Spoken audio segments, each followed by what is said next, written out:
What are degrees of freedom in robot locomotion? Imagine a robot trying to walk like a human or move through a complex environment. To do this smoothly, it needs a certain number of ways to move and turn. That's where degrees of freedom come into play.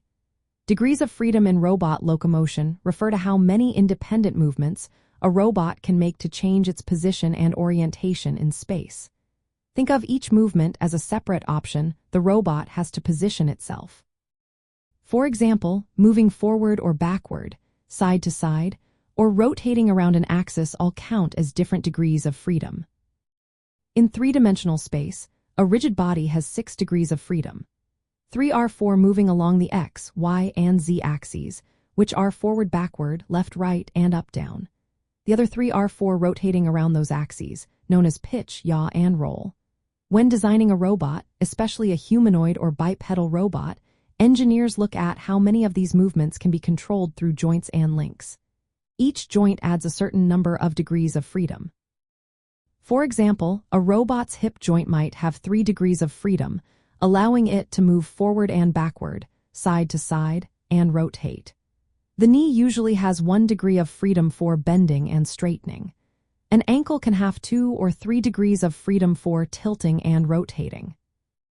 Having more degrees of freedom in a bipedal robot means it can mimic human walking more naturally.